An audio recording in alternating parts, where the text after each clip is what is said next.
मंगलाचरण। नमो अरिहंताणं,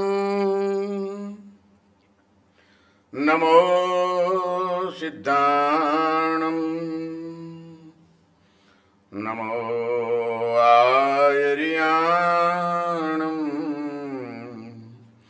नमो वज्रायाणं, नमो लोये सव्वसाहुणम्। एषो पंचनमुक्कारो सव्वपावपणासनो, मंगलाणं च सव्वेसिं पठमं हवै मंगलम्। मंगलं भगवान् वीरो, मंगलं गौतम प्रभु,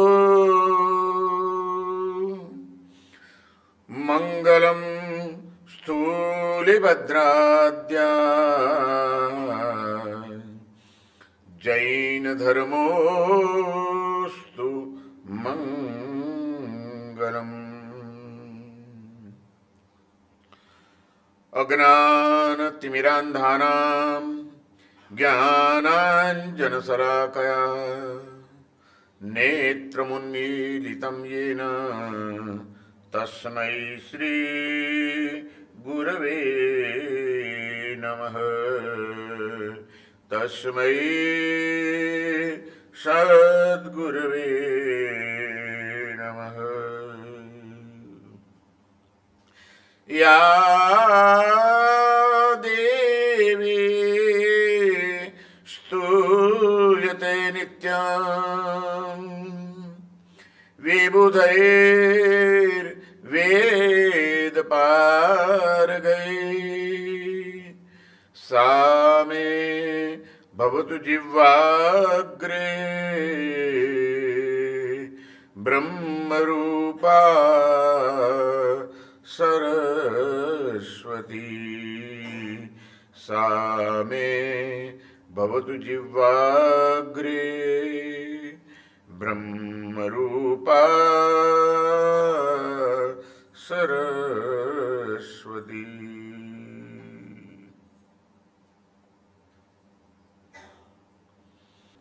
આજે મારે જે મહામુનિનો પરિચય તમને કરાવવાનો છે એમનું નામ છે મેતારજ મુનિ। મેતારજ મુનિની કથા તો કદાચ તમે ઘણીવાર સાંભળી પણ હશે, કદાચ જાણતા પણ હશો, પણ છતાં આજે એને થોડાક જુદા એંગલથી આપણે વિચારવાના છીએ। એમના આ જીવન પ્રસંગોમાંથી પ્રાપ્ત થતી કેટલીક પ્રેરણાઓને આપણે ઝીલવાની છે અને આપણા આત્માને આપણે ભાવિત કરવાનો છે। જે મેતારજ મુનિની અદ્ભુત સાધનાની વાતોનો આજે આપણે સ્વાધ્યાય કરવાના છીએ। એ મેતારજ મુનિ માટે આપણે જ નહીં, આજથી સદીઓ પહેલા પણ મહાપુરુષોએ એમના ગુણગાન ગાતી સજ્જાઓ લખેલી છે। રૂપ વિજયજી મહારાજ નામના એક મહાન કવિ મુનિ થઈ ગયા આપણે ત્યાં, એમણે મેતારજ મુનિની ખૂબ ભાવવાળી સજ્જાની એક રચના કરેલી છે, જેમાં આખી આ ઘટનાનું અદ્ભુત ચરિત્ર નિરૂપણ કરવામાં આવ્યું છે। આ બહુ જ હૃદયસ્પર્શી અને મેતારજ મુનિનું આખું કલ્પના ચિત્ર ઊભું કરતી સરસ મજાની સજ્જાય આપણે પહેલા બેન મહારાજના કંઠે સાંભળીશું, જેથી તમને આખો નકશો મળી જાય કે આજે આપણે કોને જાણવાના છે અને એમણે એમના જીવનમાં શું કર્યું હતું। એ સજ્જાય એમના મધુર કંઠેથી સાંભળીને પછી આપણે એના વિશેનું પ્રવચન આજે શરૂ કરીશું। સમદમ ગુણના આગરો રે પંચ મહાવ્રત માસ કમળે ને પારણે જી રાજગૃહી નગરી મોજાર મેં તારજ મુનિવા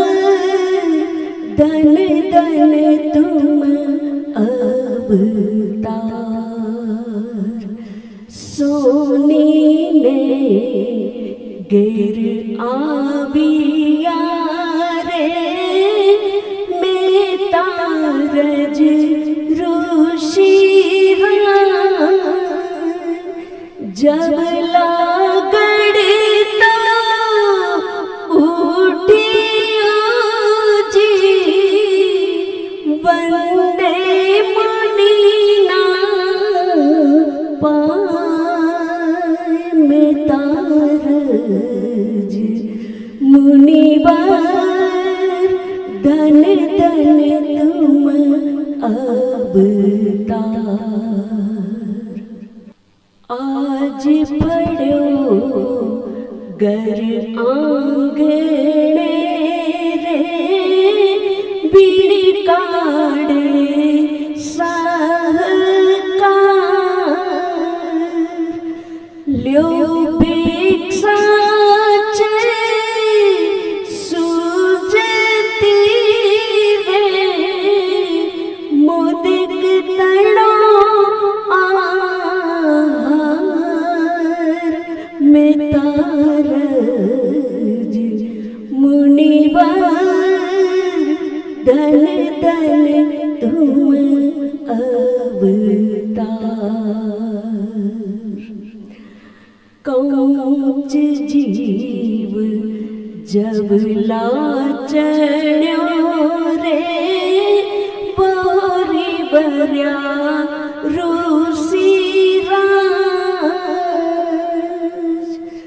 सोनी मने शंका થઈ રે સાધુ તણા એકાજ મેં તારજ મુનિવાર ધન ધન તુમ અવતાર ऋषि करी ऋषि ने कहे जी द्यो जबला मुझे आज बादर सी से बीटियों जी तड़क रख्या मैं तारज मुनिवार धन धन तुम अवतार फट फट फूटे हाडकारे तड़ी तड़ी टूटे रे सोनीडे परिषदियो जी मुनि राख्यो मन ठाम मैं तारज मुनिवार धन धन तुम अवतार एह बापणे मोटा ऋषि रे मनना आणे रोष आत्मनिंदे आपणो जी सोनी नाशो दोष मैं तारज मुनिवार धन धन तुम अवतार गज सुकुमाल संतापिया रे बांधी माटीनी पाड़ केवड़ लई मुक्ते गया रे धन धन ते मुनिरा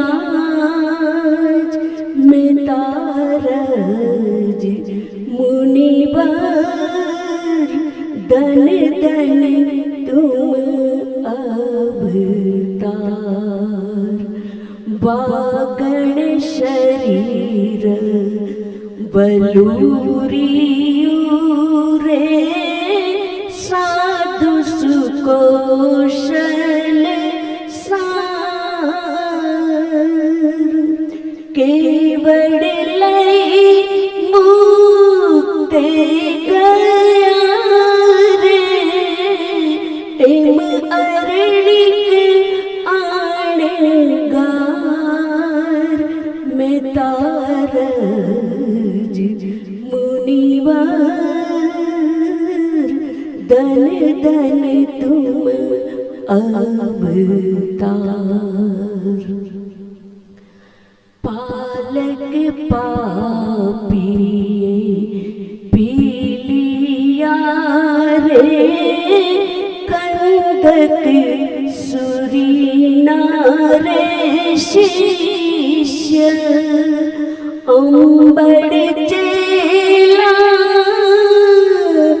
સાત સેજી નમો નમો તે નિષદી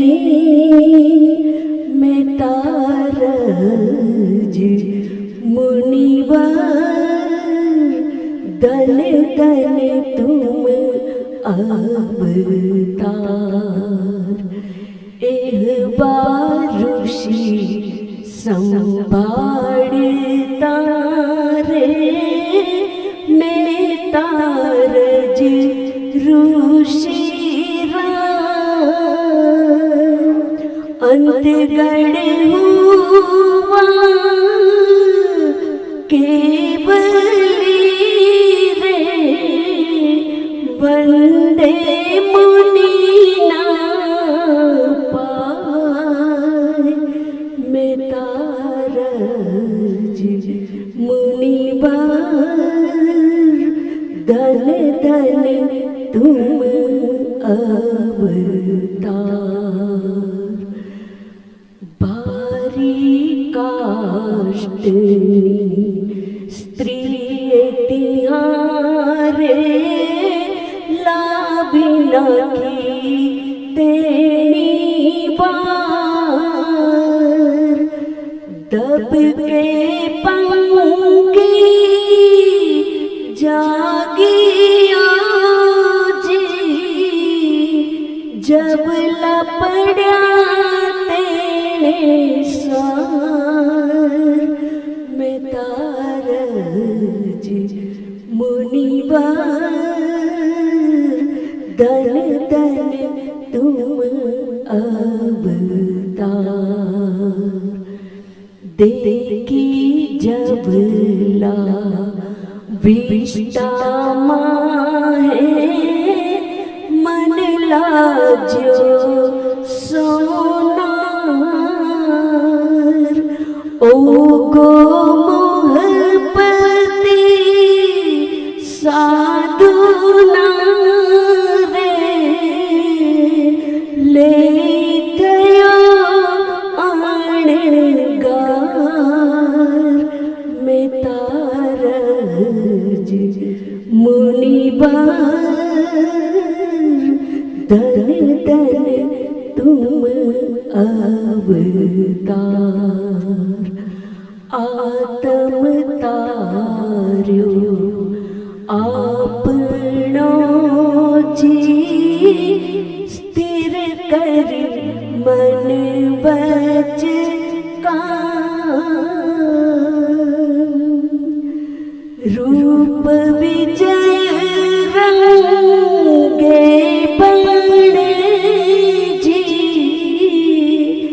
साधु तड़ी ए सजाय में तारज मुनिबार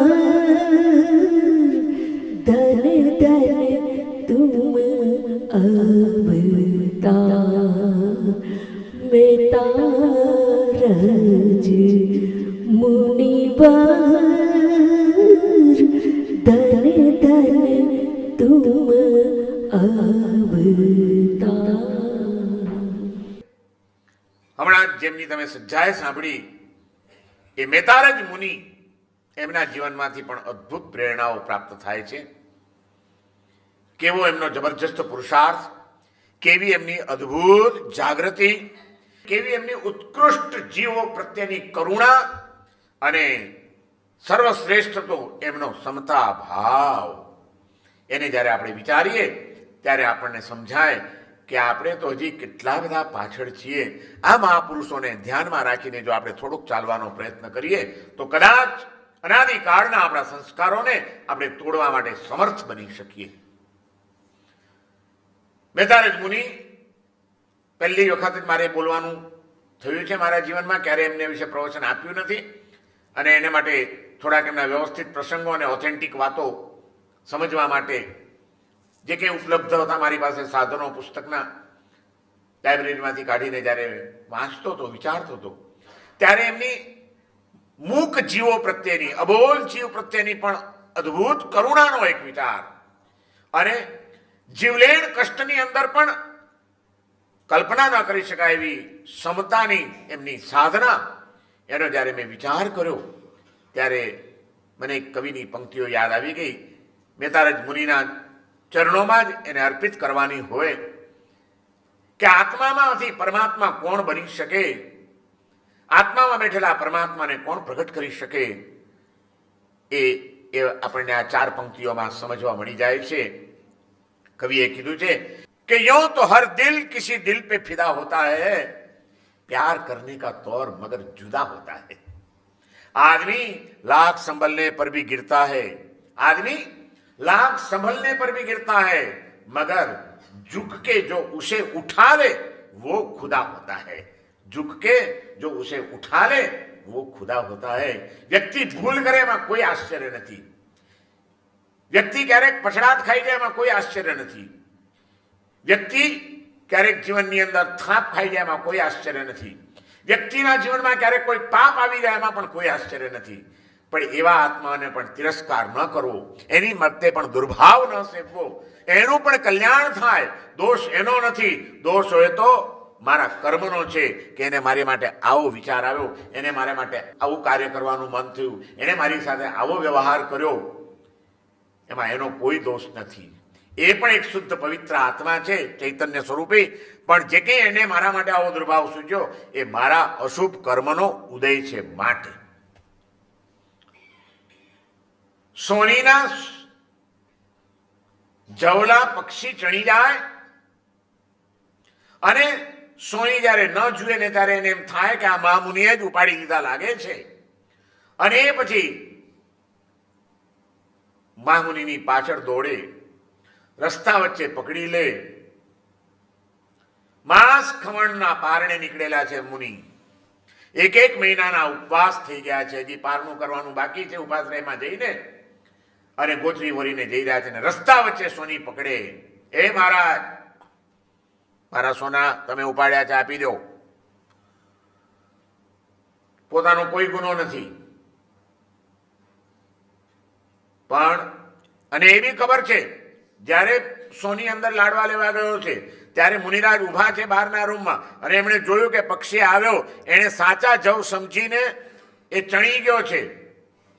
એટલે જવલા ગુમ છે એ વાત હકીકત છે, જાણે પણ છે. અને પેલો આક્ષેપ મૂકે છે, મહારાજ તમે ચોર છો, સાધુના વેશમાં આ ધંધા, મારા જવલા પાછા લાવો, નહીં છોડું. જો હવે એમ કે ભાઈ મેં નથી લીધા, એ તો પેલો પક્ષી ચણી ગયો છે, તો ખબર છે કે સોની એ પક્ષીને મારીને એના પેટમાંથી પણ સોનું કાઢશે. બિચારા એક જીવની હત્યા મારા કારણે. प्यार करने का तौर मगर जुदा होता है. આ પ્યાર કહેવાય.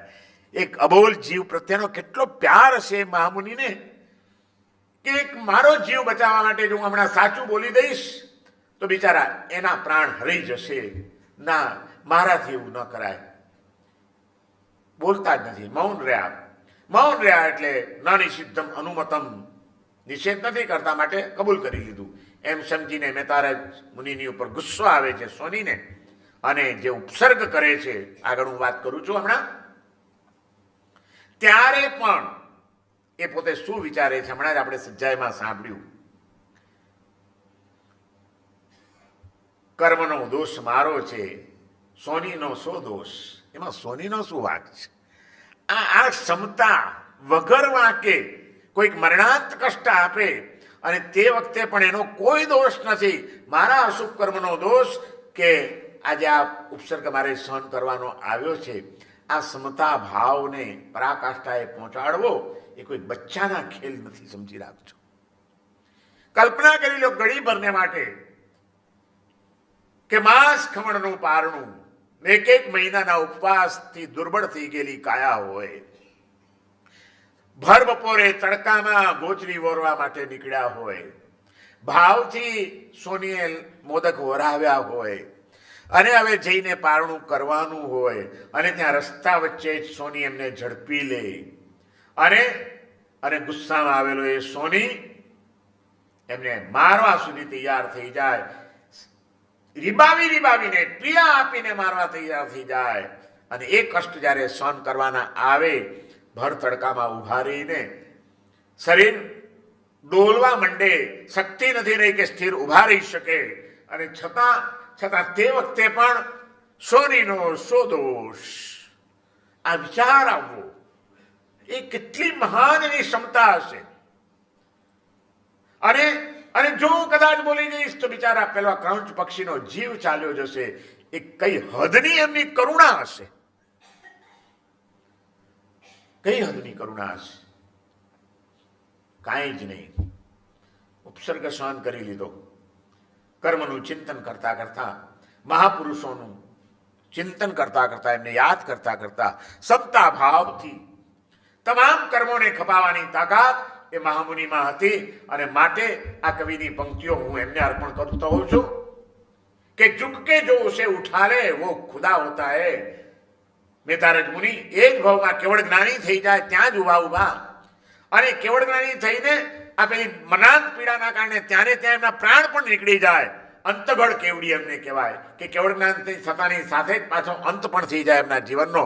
એવા અંતગળ કેવડી થઈ જવાની સિદ્ધિ પ્રાપ્ત કરે અને પાછળના મહામુનિઓને એમની સજ્જાઓની રચના કરીને એમના ગુણગાન ગાવા પડે, એમને યાદ કરીને વંદન કરવા પડે. એ મેતારજ મુનિની મહાનતા કઈ હશે, તમે ને હું આપણે એને નહીં કલ્પી શકીએ. આપણી બુદ્ધિની ફૂટપટ્ટી આ મહાપુરુષોની દિવ્ય આત્મચેતનાને સમજવા માટે બહુ ટૂંકી પડે એવી છે. આપણે શું વિચારી શકીએ?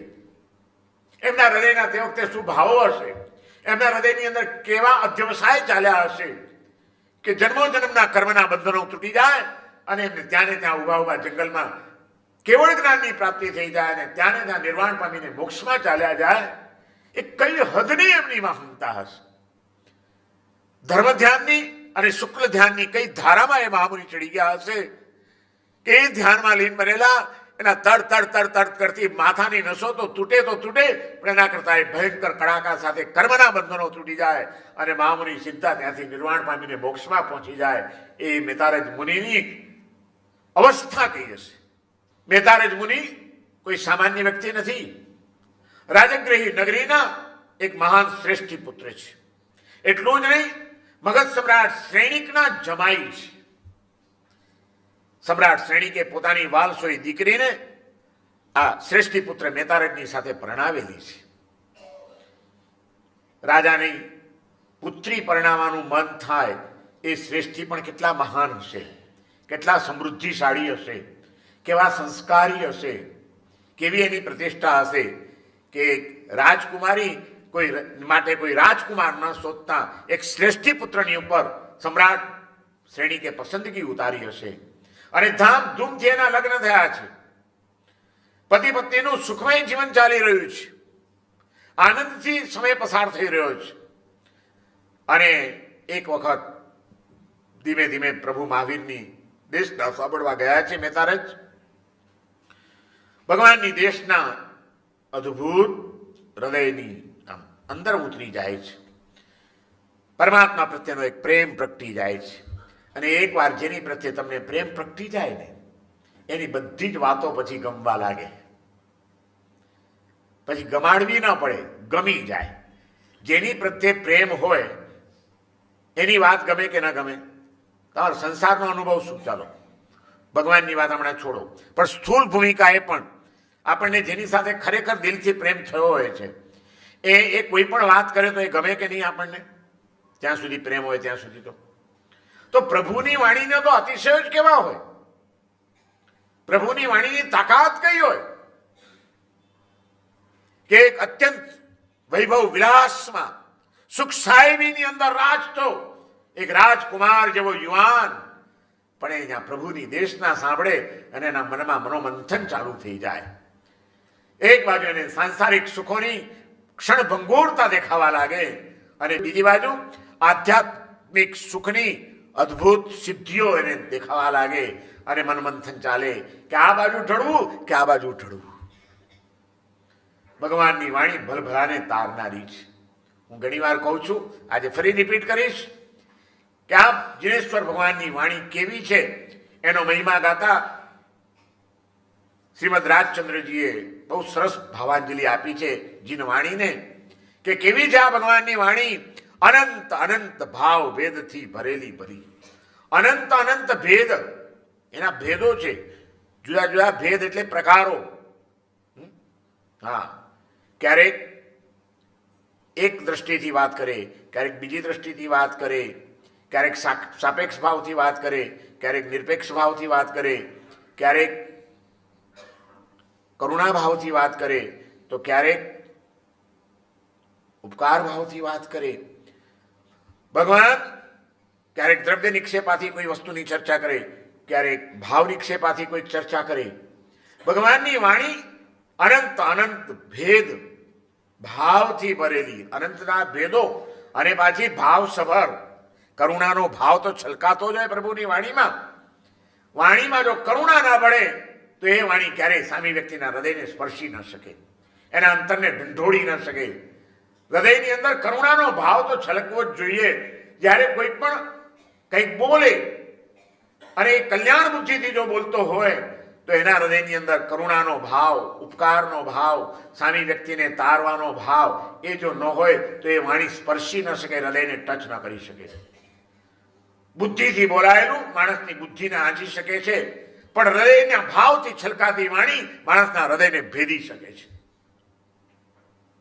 ભગવાનની વાણી અનંત અનંત ભેદ ભાવથી ભરેલી ભલી, અનંત અનંત નય નિક્ષેપે વ્યાખ્યાની છે.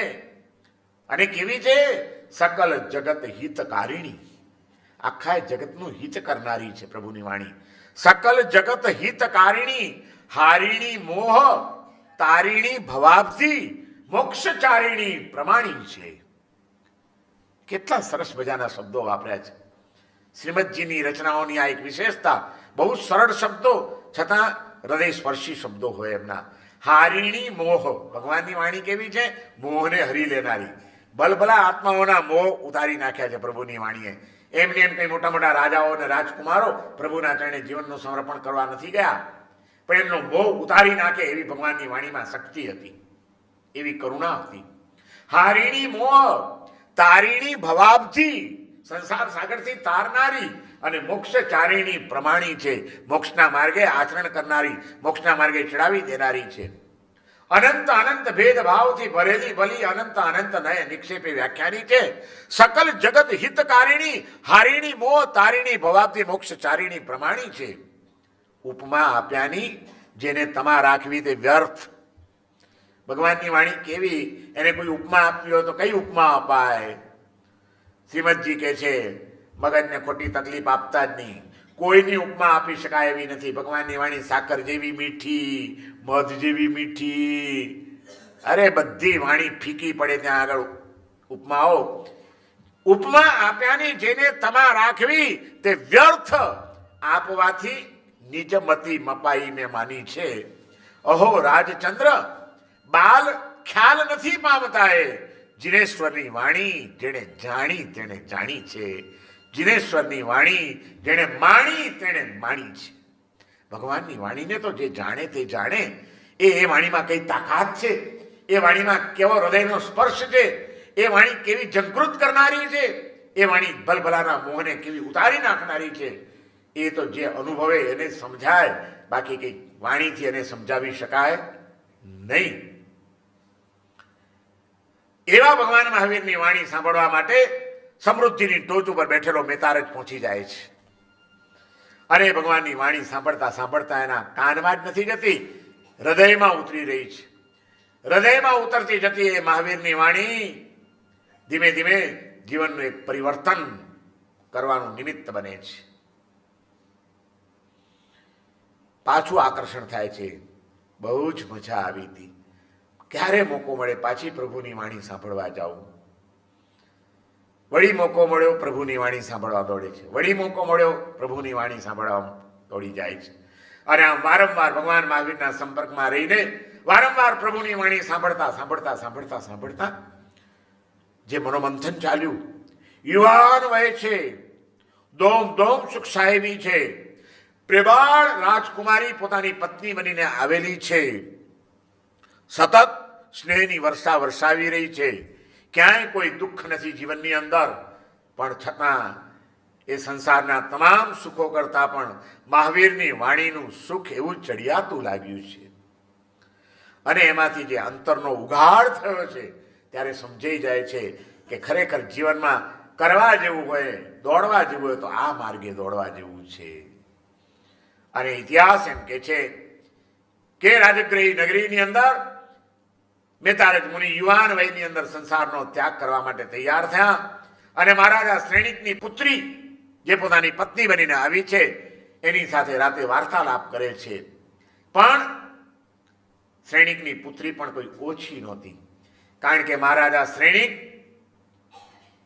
એ પણ ભગવાન મહાવીરના પરમ ભક્ત હતા અને નાનપણથી જ ગળથુથીમાંથી પોતાના સંતાનોને સંસ્કાર એવા આપ્યા હતા કે બેટા સાચો માર્ગ હોય તો મહાવીરનો છે.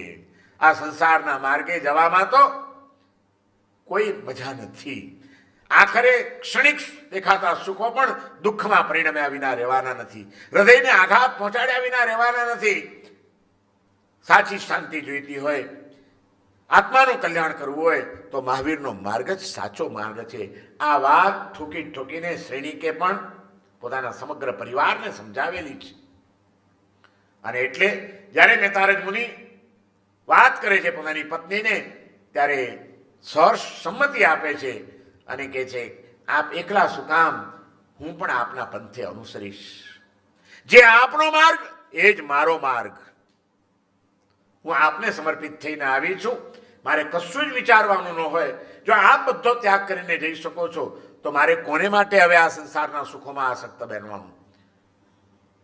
મારા માટે તો સર્વસ્વ મેં તમને સ્વીકાર્યા હતા, પણ આપ જ્યારે પરમાત્માના શરણે જઈ રહ્યા છો ત્યારે સર્વસ્વના પણ સર્વસ્વ આપ મને ઈષ્ટ છો. પણ મેં પણ પ્રભુની વાણીઓ સાંભળી છે, પ્રભુની દેશના સાંભળી છે અને ઈષ્ટ આપણા સંસારના સુખો લાગવા છતાં પણ પરમ ઈષ્ટ તો આપણા પરમાત્મા જ છે. મારા માટે પણ હું પણ એ પ્રભુના ચરણે સમર્પિત થવા આપની સાથે આવીશ. અને મેતારજ મુનિ સંસારનો ત્યાગ કરીને યુવાન વયમાં દીક્ષા લે છે. દીક્ષા લીધી, જો દ્રષ્ટિ બદલાઈ જાય ને એટલે બધું બદલાઈ જાય. કેટલા અરમાનો સાથે સંસારમાં ડગ માંડ્યા હશે. જ્યારે શ્રેણિક રાજાની દીકરી પોતાને પત્ની તરીકે મળી રહી છે ત્યારે મેતારજ શ્રેષ્ઠી પુત્રના મનમાં કેવા કેવા મનોરથો હશે કલ્પના કરો. આપણે વાર્તાઓને માત્ર વાર્તાઓ તરીકે નથી જાણવાની, નથી સમજવાની. એના ડગલે ને પગલે થોડું થોડું ચિંતન કરવાનું છે કે આ સ્થિતિમાં પોતે સુખની ટોચ ઉપર બેઠેલા હોય, મગજ સમ્રાટ શ્રેણિક એની ઉપર ફિદા હોય, પોતાની દીકરીનું જીવન એના હાથમાં સોંપવા તૈયાર થઈ ગયા હોય, સમગ્ર સમાજની વચ્ચે ધામધૂમથી લગ્ન લેવા હોય, ત્યારે મેતારજના મનની અંદર કયા કયા મનોરથો ન હોય. એક મહાન રૂપવાન સૌંદર્યવાન રાજકુમારી મારી જીવન સંગીની તરીકે મને મળી છે, બસ હવે ઇન્દ્રિયોના આનંદ અને સુખ ભોગવીને જીવનને ધન્ય બનાવી દઈશું. કયા મનોરથ ન હોય.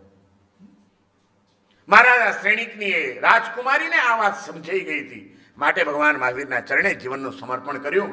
બાકી કંઈ સહેલું નથી, પણ એકવાર દ્રષ્ટિ બદલાઈ જાય, સત્ય સમજાઈ જાય કે આમ ને આમ છે એટલે પછી વાર નથી લાગતી. એટલા માટે એક કવિએ કીધું કે નજર કો બદલો નજારે બદલ જાએંગે, નજર કો બદલો નજારે બદલ જાएंगे, सोच को बदलिए सितारे बदल जाएंगे, सोच को बदलिए सितारे बदल जाएंगे. किश्तियां बदलने की जरूरत नहीं है, किश्तियां बदलने की जरूरत नहीं है, दिशा को बदलो, दशाएं बदल जाएगी। नजर को बदलो, नजारे बदल जाएंगे। મેતારજ મુનિએ શું કર્યું? નજર બદલી અને એને નવો જ એક નજારો દેખાયો. આહા! અને એને કઈ નૌકા બદલવાની જરૂર નહોતી. એ જ માનવ જીવનની નૌકા મળી છે, પણ એ નૌકા ખોટી દિશામાં જઈ રહી હતી. દિશાએ બદલો, દશા બદલ જાયેગી. અને મેતારજ મુનિની દશા બદલાઈ ગઈ. ઘણી વખત કવિઓ છે ને 2-4 પંક્તિઓમાં ઘણી બધી વાતો કહી દે. કંઈ કરવાનું નથી, જીવનમાં આટલું જ છે. દ્રષ્ટિ બદલો, સૃષ્ટિ બદલાઈ જશે. આપણને દ્રષ્ટિ બદલતા નથી આવડતું. આપણે આપણા અનાદિકાળના સંસ્કારોના ચશ્મા ચડાવીને જ આ સંસારને જોતા આવ્યા છીએ. એક એક વ્યક્તિઓને જોતા આવ્યા છીએ, એક એક વસ્તુઓને જોતા આવ્યા છીએ. પણ આપણી દ્રષ્ટિ ક્લિયર નથી. આપણી દ્રષ્ટિની સામે આપણી બાંધેલી ધારણાઓ, આપણી માન્યતાઓ, આપણા અહંકારો, આપણી અપેક્ષાઓ, આપણા અનાદિના સંસ્કારો, એ બધાના ચશ્મા ચડાવીને જ આપણે આ સંસારને જોયા કરીએ છીએ. માટે સંસારનું વાસ્તવિક દર્શન આપણે કરી શકતા નથી. જ્યારે એ દ્રષ્ટિ બદલાઈ જશે ત્યારે આખો નજારો બદલાઈ જશે. મેતારજ મુનિનો નજારો બદલાઈ ગયો. સંસારનો ત્યાગ કર્યો, યુવાન વય છે, ભગવાન મહાવીરના સાનિધ્યમાં છે, ઉગ્ર તપ તપે છે, જ્ઞાન ધ્યાન અને તપની અંદર એવા લીન થઈ ગયા છે કે આત્માનો ઝડપથી વિકાસ ચાલી રહ્યો છે. પણ પ્રભુની એ વાણીમાંથી એને એક સત્ય સમજાઈ ગયું હતું કે મારે કંઈ જ કરવાનું નથી, બસ મારા આત્માની અંદર બેઠેલા પરમાત્માને મારે પ્રગટ કરવાનો છે. ભગવાન મહાવીરની પાસે મેતારજ મુનિ જાય છે. આત્મા ઉપરના કર્મના બધા જ પડોળોને ઉખેડી નાખવા છે. અને એટલા માટે માંસ ખમણના પારણે માંસ ખમણનો તપ શરૂ કર્યો છે. અને એ માંસ ખમણ કરીને કરવાનું શું? આખો દિવસ કાયોત્સર્ગ ધ્યાનમાં રહેવાનું, દેહથી ભિન્ન આત્મ સ્વરૂપનું ચિંતન કરવાનું, આત્માના ધ્યાનમાં મનને સ્થિર કરવાનો પ્રયત્ન કરવાનો, ક્યાંય પણ દેહાધ્યાસ, શરીરની આસક્તિ કે સુખશીલતા પોષાઈ ન જાય એની સતત જાગૃતિ રાખવાની.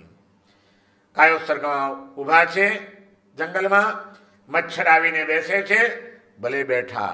મેં અપાણમ વોશિરામી કર્યું છે, હવે મારાથી જરાય પણ ક્યાંય ધ્યાન ચલિત કરાય નહીં. ઉપવાસ માત્ર ભૂખમરાના ઉપવાસ નથી. ઉપવાસનો અર્થ શું? આપણે ત્યાં શાસ્ત્રોમાં ઉપવાસની પણ વ્યાખ્યા આપેલી છે. ઉપ એટલે નજીક, વાસ એટલે વસવું. એકદમ નજીકમાં જઈને વસવું એનું નામ ઉપવાસ છે. પ્રમુખ અને ઉપપ્રમુખ, પ્રમુખની એકદમ નજીકનો માણસ હોય તે ઉપપ્રમુખ કહેવાય. એમ ઉપ એટલે નજીક અને વાસ એટલે વસવું.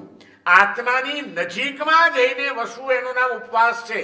અને એ ઉપવાસ કર્યા પછી ધ્યાનમાં જ્યારે આત્માની નજીકમાં ગયા હોઈએ ત્યારે દેહનું ભાન રહે, પછી દેહની સુખશીલતા નડે.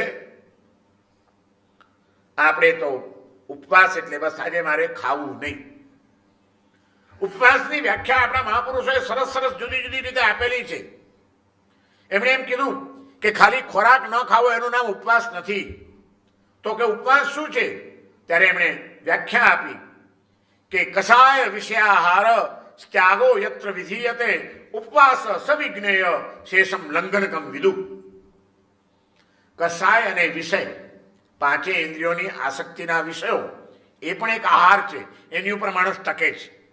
અને કસાય ભાવો, અહંકારથી માણસ ટકી જાય છે. કોકને દબાવીને જે મજા આવે છે ક્રોધ કરીને, એનાથી માણસને એક બળ મળે છે, ટકી જાય છે. તો એ પણ એક આહાર છે.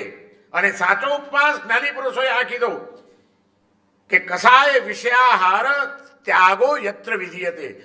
વિષય અને કસાય રૂપી આહારનો જેમાં ત્યાગ કરવામાં આવે છે, ઉપવાસ સવિજ્ઞેય, એને તમે ઉપવાસ જાણજો. શેષમ લંઘનકમ વિદુ, બાકી તો લાંઘણ છે. ભૂખ્યા રહેવું એનું નામ માત્ર ઉપવાસ હોત તો જેને દિવસો સુધી કદાચ 2 ને 3 દિવસ સુધી પણ ખાવાનું નથી મળતું એવા ભિખારીઓ આપણા કરતા વધુ મોટા તપસ્વી ગણાતા હોત. પેટનું લાંગણ થઈ જાય છે, કારણ કે ખાવાની લાલસા તો એની ઊભી જ છે, આહાર સંજ્ઞા તો ઊભી જ છે. નથી મળ્યું માટે એ ભૂખ્યો રહ્યો છે. માત્ર ભૂખ્યા રહેવાનો ઉપવાસ નથી. આપણે એક જ ઉપવાસ પકડીને બેઠા છીએ, બસ મારે ઉપવાસ કરવાનો, મારે ઉપવાસ કરવાનો. એટલે આ પણ બીજી આરાધનાઓ કરો, એ પણ ભગવાન પ્રભુએ બતાડેલી આરાધનાઓ છે. કેમ એને સમજતા નથી? ક્યારેક જડતાઓ એવી આવી જાય છે ધર્મના નામે પણ, કે પછી વિવેક ભૂલાઈ જાય છે. ગયા વર્ષે મેં સાંભળ્યું હતું કે કોઈકે માંસ ખમણ કર્યું હતું ભાગ્યશાળીએ ક્યાંક, અને પાછલા દિવસોમાં એટલી નબળાઈ આવી ગઈ કે રોજ નર્સ આવીને ગ્લુકોઝના બાટલા ચડાવતી હતી, પણ માંસ ખમણ પૂરું કરવાનું. મને એ ન સમજાયું કે તમે મોઢેથી લ્યો તે જ આહાર કહેવાય, અને નસમાંથી ગ્લુકોઝ ચડાવો તો એ આહાર ન કહેવાય. અને એ રીતે પથારીમાં પડી પડીને બાટલા ચડાવીને માંસ ખમણ કરવાનો કોઈ અર્થ છે કે જેમાં ન ભગવાનની પૂજા કરવા તમે જઈ શકો, ન પ્રતિક્રમણ કરવા તમે જઈ શકો, ન જીનવાણીનું શ્રવણ કરવા તમે જઈ શકો, બીજા અનેકની સહાય તમારે લેવી પડે, અનેકને માટે તમારે ટેન્શન રૂપ બનીને જીવવું પડે.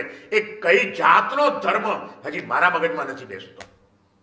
પણ જડતાઓ હોય છે, નહીં મારે કરવાનું છે એટલે બસ મારે કરવું છે, પછી કોઈનું સાંભળવાનું નહીં. બહુ જરૂરી છે, સમજણ બહુ જરૂરી છે, વિવેક બહુ જરૂરી છે. સારું છે જે કોઈ કરે છે એમની અનુમોદના કરીએ આપણે.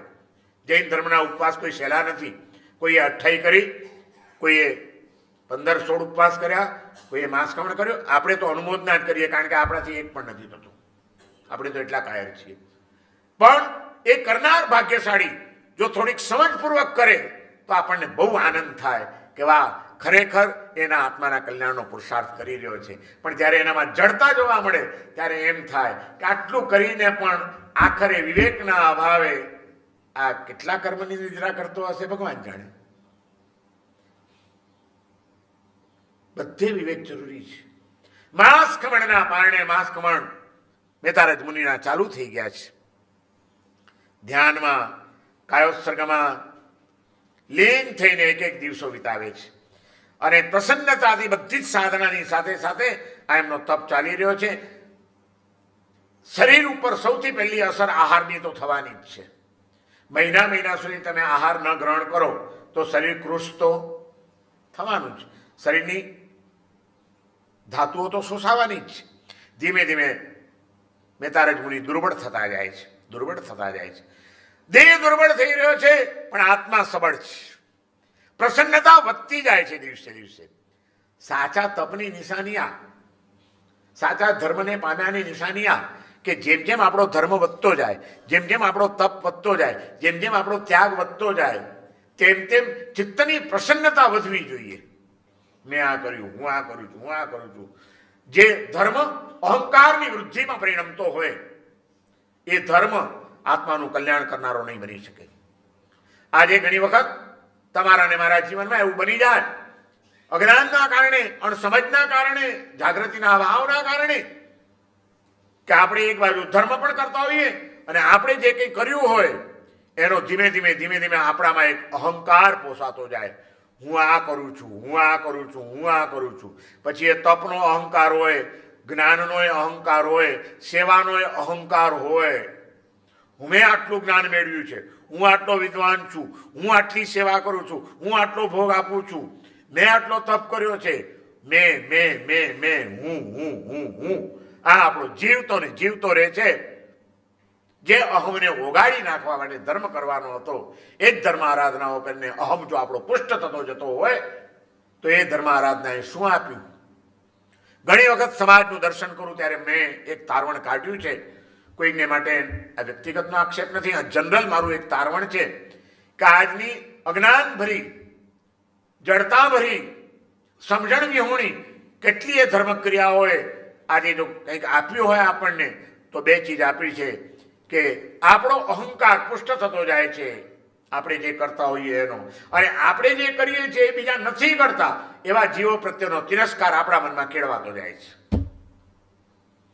હું રાત્રિ ભોજન નથી કરતો એ સારી વાત છે, પણ કદાચ કોઈક રાત્રિ ભોજન કરે છે એના સંયોગવશ તો એની પ્રત્યે પણ મને તિરસ્કાર ન હોવો જોઈએ. જૈન થઈને રાતના ગાઓ છો, બસ ઉતારી પાડવાની વાત, તિરસ્કારની વાત, અણગમાની વાત. એટલે ભાઈ એક જ ધર્મ નથી, અને એ કયા સંયોગો હશે, એનું શારીરિક શું કારણો હશે. ડાયાબિટીસનો રોગી હોય, એને ડૉક્ટરે ના પાડી હોય 4 કલાકથી વધારે ભૂખ્યા નહીં રહેવાનું, કંઈક ખાઈ લેવાનું, નહીં તો તમારું લો થઈ જશે તરત જ, અને એને ખાવું બી પડતું હોય. તું કંઈ ની કંઈ બધી પરિસ્થિતિઓ સમજતો નથી, અને માત્ર આ કરે છે માટે બસ જઈને થઈને આમ ધંધો કરો છો. આટલું બી નથી તમારામાં લક્ષણ.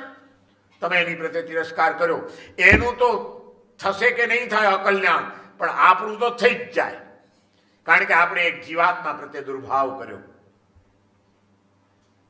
શા માટે? શું મળે છે આપણને?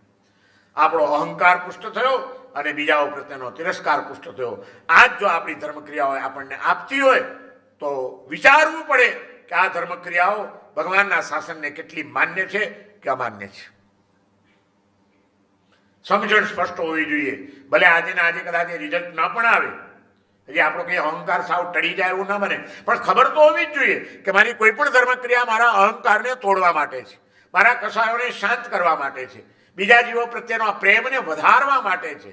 કોઈ પણ જીવ પ્રત્યે મારા મનમાં અણગમો ન રહી જાય, એ સિદ્ધિ પ્રાપ્ત કરવા માટે હું આ સાધના માર્ગે જઈ રહ્યો છું. હું ગમે એટલું કરું અને એમાંનું કંઈ પણ ન કરતો હોય એવા જીવને પણ જોઉં ત્યારે મારા મનમાં એની પ્રત્યે પણ જરાય દુર્ભાવ ન આવવો જોઈએ. આ સિદ્ધિ બહુ અદ્ભુત કહી શકાય. મેતારજ મુનિ માસ ખમણના પારણે માસ ખમણ, અને પારણાના દિવસે ગોચરી વરવા નીકળે. બરાબર એક દિવસ વિહાર કરતા કરતા કરતા કરતા રાજગૃહી નગરીમાં જ પધારી ગયા છે, અને ગોચરી વરવા માટે નીકળ્યા છે. આજે માસ ખમણના પારણે બપોરનો સમય છે. શ્રેષ્ઠી પુત્ર મેતારજને કોણ ન ઓળખે? રાજગૃહીમાં જેમનું નામ ગાજતું તું બધા જ એમને ઓળખે. અને એવા એ મેતારજ, શ્રેષ્ઠી પુત્ર મેતારજ, મહામુનિ મેતારજ, તપસ્વી મુનિરાજ મેતારજ આજે ગોચરી વરવા માટે નીકળ્યા છે. નીકળતા નીકળતા નીકળતા એક સોનીનું ઘર હતું, અને એના ઘરે સહજ રીતે વરવા માટે પહોંચી જાય છે.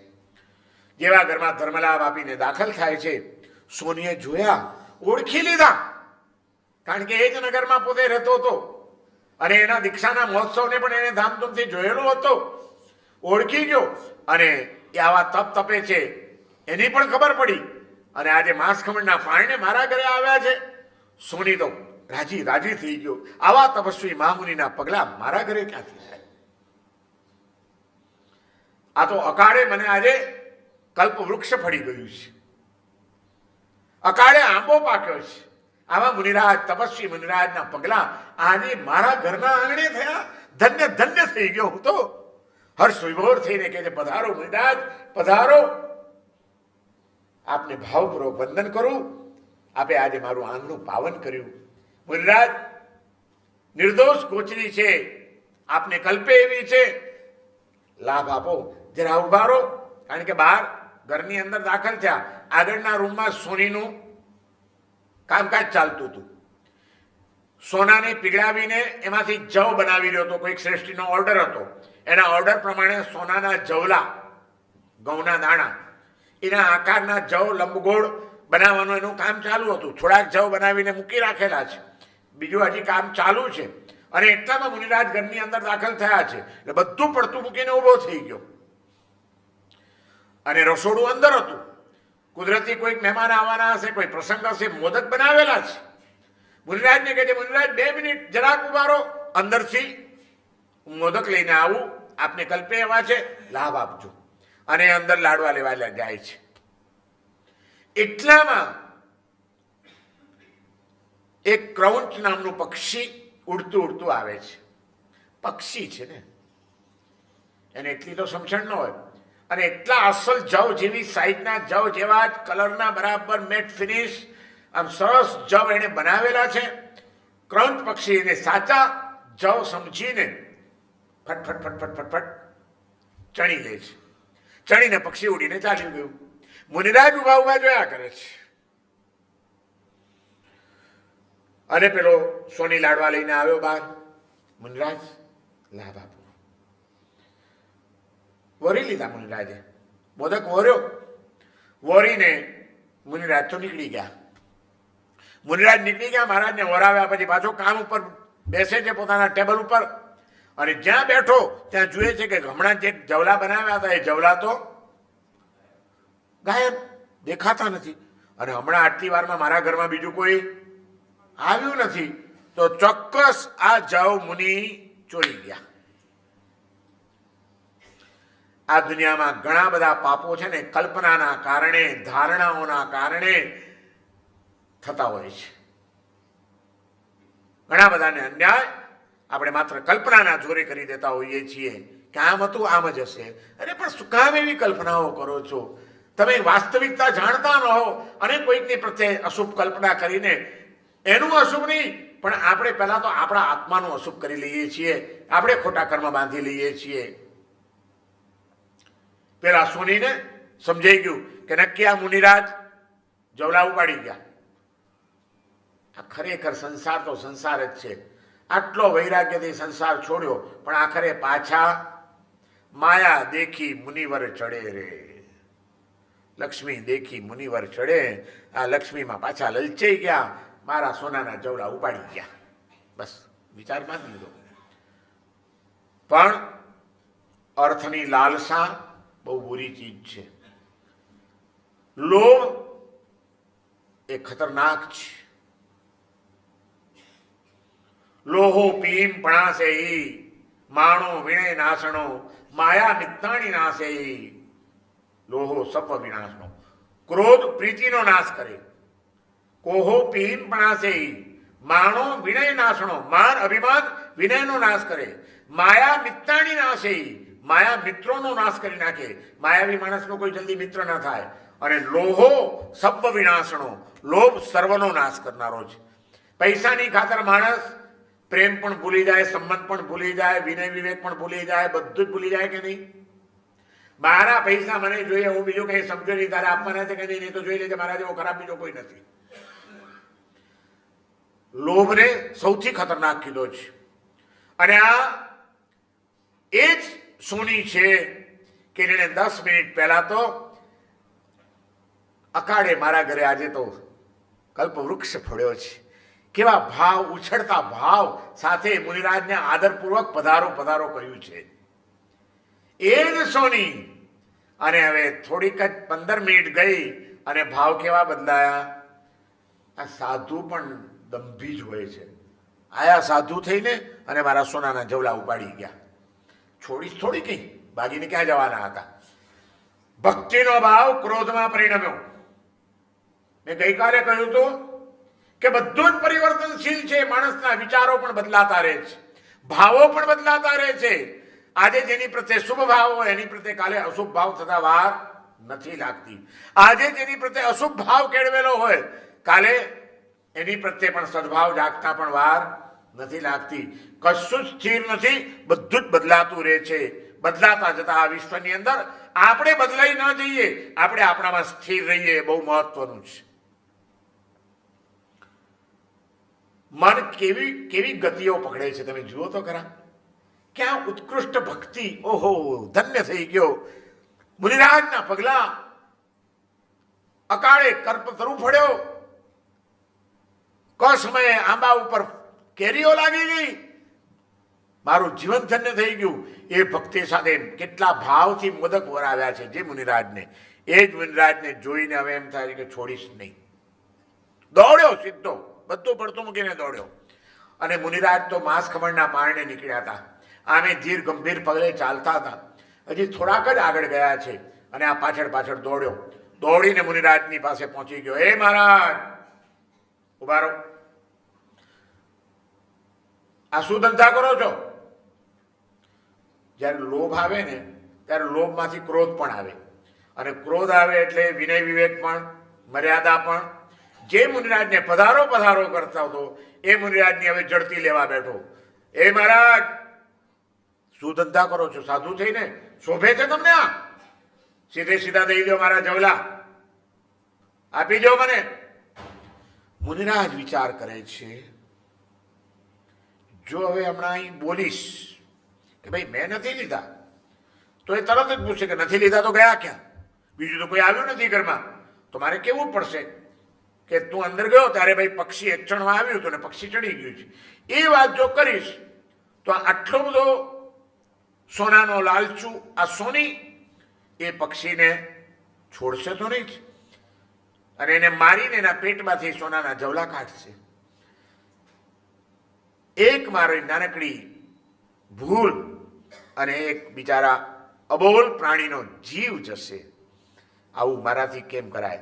હું એક સાધુ છું, અને સાધુ એટલે છલકતું હૃદય હોય જેનું કરુણાથી, એનું નામ સાધુ. જીવ માત્ર પ્રત્યે જેના હૃદયમાં આત્મોપમેયની ભાવના હોય એનું નામ સાધુ. છલછલ છલછલ કરતી કરુણા જેના અંતરમાંથી વહેતી હોય એનું નામ સાધુ. આત્મવત સર્વભૂતેષુ ય પશ્યતિ સપશ્યતિ. પોતાની જેવો જ દરેકની અંદર જીવને જે જોઈ શકે છે એ જ સાચો દ્રષ્ટા છે. એને અત્યારે પેલા પક્ષીમાં એ જીવ દેખાય છે અને વિચાર કરે છે કે જો હમણાં બોલીશ તો એનું અહિત થઈ જશે, એનું મૃત્યુ કરીને જ રહેશે આ સોની. ના, મારાથી એવું ન કરાય. સાધુ એટલે જે સતત બીજાનો વિચાર કરે એનું નામ સાધુ. બીજાના સુખનો વિચાર જેના હૃદયમાં નથી, અને એ બીજાના સુખ માટે પોતાના સુખને ક્યારેક જતું કરવાની તૈયારી જેનામાં નથી, એ સાધુતાને દીપાવી નહીં શકે. મહેતારે મુનિ વિચાર કરે છે કે અત્યારે જો કહી દઈશ કે આ પક્ષી ચણી ગયું છે તો બિચારાને મારી નાખવામાં આવશે, મારાથી બોલાય નહીં. જ્યાં બીજાના સુખનો વિચાર નથી ત્યાં સમજી લેજો ધર્મની શરૂઆત જ નથી. મહાભારતની અંદર મહર્ષિ વેદવ્યાસજીને એક પ્રશ્ન પૂછવામાં આવ્યો હતો કે પુણ્ય કોને કહેવાય અને પાપ કોને કહેવાય? અને ત્યાં મહાભારતની અંદર એ વાક્ય મૂકવામાં આવ્યું છે. મહર્ષિ વેદવ્યાસજી કહે છે, પરોપકાર પુણ્યાય પાપાય પરપીડનમ. પરોપકાર જેવું કોઈ પુણ્ય નથી અને કોઈકને પીડા પહોંચાડવી એના જેવું કોઈ પાપ નથી. પરોપકાર પુણ્યાય પાપાય પરપીડનમ. કોઈકને પીડા પહોંચાડવી, કોઈકને દુઃખી કરવા, કોઈકને હેરાન કરવા, કોઈને અશાંત કરવા, એના જેવું કોઈ પાપ નથી. પાપાય પરપીડનમ. અને એ વાત આપણને આ બધા મહાપુરુષોના જીવનમાં જોવા મળે છે. બીજાને પીડા ન પહોંચે બસ મારે એની સાવધાની રાખવાની. મને નુકસાન થાય એનો વાંધો નહીં, મારે સહન કરવું પડે એનો વાંધો નહીં, પણ મારા કારણે હું બીજાને કોઈને દુઃખી કરનારો ન થાઉં એ સાવધાની રાખે એ જ માણસ ધર્મના માર્ગે આગળ વધી શકે. ભગવાન મહાવીરે પણ આ જ વાત કરી છે. જ્યારે ભગવાન મહાવીરને પૂછવામાં આવ્યું કે પ્રભુ આખા તમારા જૈન ધર્મનો સાર શું એક શ્લોકમાં કહી દો, ત્યારે ભગવાન મહાવીરે આટલું જ કીધું હતું, જમ ઈચ્છસી અપણો જમ ચ ન ઈચ્છસી અપણો તમ ઈચ્છ પરસ્સવી એત્યગમ જીણસાસનમ.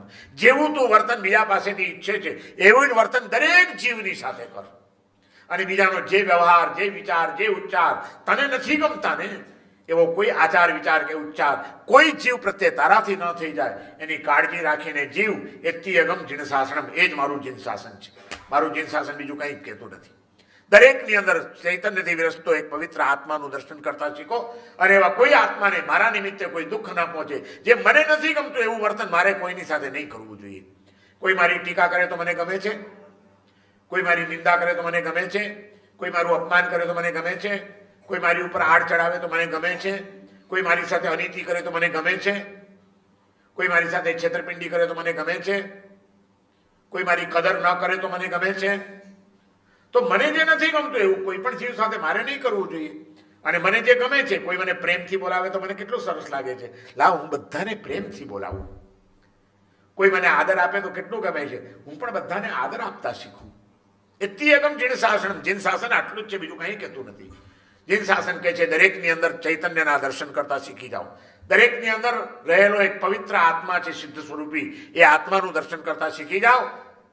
બાકી બહારની એની પરિસ્થિતિ એ તો એના કર્મના ઉદયો હોય, કર્મજનિત ઉદયો હોય, વિચરે ઉદય પ્રયોગ. એ કર્મના ઉદય હોય ત્યારે કોઈક વ્યક્તિથી કંઈક ભૂલ પણ થાય, કોઈક વ્યક્તિથી કંઈક પાપ પણ થાય, કોઈક વ્યક્તિથી કંઈક અનુચિત આચરણ પણ થાય, પણ એના કર્મના ઉદય કરાવે છે. એની અંદર રહેલો આત્મા તો સિદ્ધ સ્વરૂપી છે. એવા આત્માની પ્રત્યે મારાથી કોઈ દુર્ભાવ ન થઈ જાય, બસ એની કાળજી રાખીને મારે જીવવું છે. વાત વાતમાં બીજાઓ પ્રત્યે દુર્ભાવ કરનારા આપણે, વાત વાતમાં ક્યાંક ને ક્યાંક મોઢું ચડાવી જનારા આપણે, વાત વાતની અંદર મનની ગાંઠ વાળીને જીવનારા આપણે ઘટના પતી જતી હોય છે, પણ ઘટનાની યાદ વર્ષો સુધી ભૂલાતી નથી હોતી. દુનિયાના પ્રભાવ આખા બદલાઈ જાય, પણ આપણે ત્યાંને ત્યાં જ ઊભા હોઈએ છીએ અને છતાં આપણે ગૌરવ લઈએ છીએ કે અમે બહુ સાધક છીએ, અમે આરાધના કરીએ છીએ, અમે તપ કરીએ છીએ, અમે ત્યાગ કરીએ છીએ, અમે સામાયિક કરીએ છીએ, અમે પ્રતિક્રમણ કરીએ છીએ, અમે સંયમ પાડીએ છીએ. અરે બધું બાજુ ઉપર રહી જશે. હૃદયની કોમળતા પહેલા પ્રગટાવો. ત્યાં કોમળતા નથી હૃદયની, કઠોર હૃદયની અંદર ધર્મના અંકુરા ક્યારેય ફૂટી શકતા નથી. મેતારજ મુનિ જવલા ચણી ગયા છે એવો ખ્યાલ આવી ગયો એને, અને સોની ભડક્યો, મહારાજ મારા સોનાના જવલા સીધે સીધા આપી દો, નહીં તો મારા જેવો ભૂંડો માણસ બીજો કોઈ નથી. મુનિરાજ કઈ બોલતા જ નથી.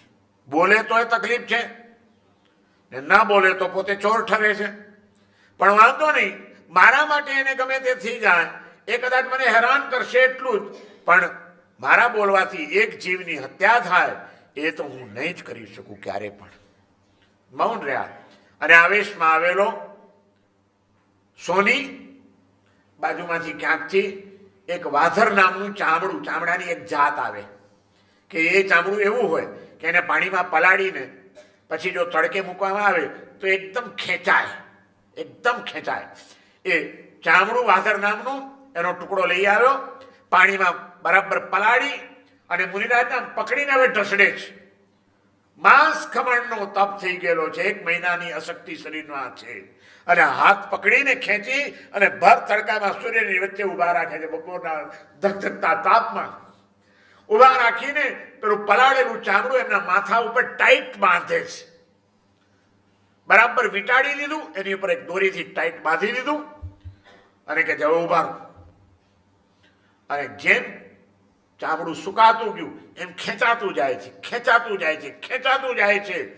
માથાની નસો ખેંચાઈ રહી છે, નસો તૂટવા લાગી છે, અને મુનિરાજ અપાણ ઓશિરામી કરીને ઉભેલા છે. સોની ઉભો ઉભો જુએ છે, હજી કઈ બોલે છે? મુનિરાજ કાંઈ બોલતા નથી. તમે કલ્પના કરો, આ બધી વાર્તાઓને વાર્તાની રીતે વાંચવા જ નથી. ઘડીને 2 ઘડીને માટે એક આંખો બંધ કરીને એક કલ્પના ચિત્ર ઊભું કરો કે 1 માસ ખમણનો તપ, દુર્બળ થઈ ગયેલી કાયા, ધોમ ધકતો તાપ, તડકા વચ્ચે ઊભા રાખ્યા છે, માથે ચામડું વીંટાળેલું છે, અને તડકામાં ચામડું સુકાતા ટાઈટ ને ટાઈટ થઈ રહ્યું છે માથા ઉપર, અને એટલી બધું ટાઈટ થઈ ગયું છે કે હવે નસો તડ તડ તડ તડ કરતી તૂટવા લાગી છે. ભયંકર વેદના ચાલી રહી છે. ત્યારે મુનિરાજે શું કર્યું હશે? શું કર્યું હશે મુનિરાજે? હમણાં જ આપણે સજ્જાએ સાંભળી રાજવિજય મહારાજે રચેલી કે તે વખતે એ ચિંતનમાં ચડે છે. ચિંતનમાં ચડે છે. વિપાક વિચય નામનું ધર્મ ધ્યાન શાસ્ત્રમાં લખ્યું છે. આપણે ત્યાં ધ્યાનના જૈન શાસ્ત્રોમાં પ્રકાર બતાડવામાં આવેલા છે, શુભ ધ્યાન અને અશુભ ધ્યાન. અશુભ ધ્યાનના 2 પ્રકાર છે, આર્ત્ર ધ્યાન અને રૌદ્ર ધ્યાન. શુભ ધ્યાનના 2 પ્રકાર છે, ધર્મ ધ્યાન અને શુક્લ ધ્યાન. એ દરેકના પાછા 4 પ્રકારો છે. એમાં ધર્મ ધ્યાનના 4 પ્રકાર છે, આજ્ઞા વિચય, અપાય વિચય, વિપાક વિચય અને સંસ્થાન વિચય. એમાં 3જો પ્રકાર છે વિપાક વિચય. કર્મના વિપાક, કર્મના ઉદય, એનો વિચાર કરવાનો, એનું ચિંતન કરીને એમાં મનને પરોવી દેવાનું.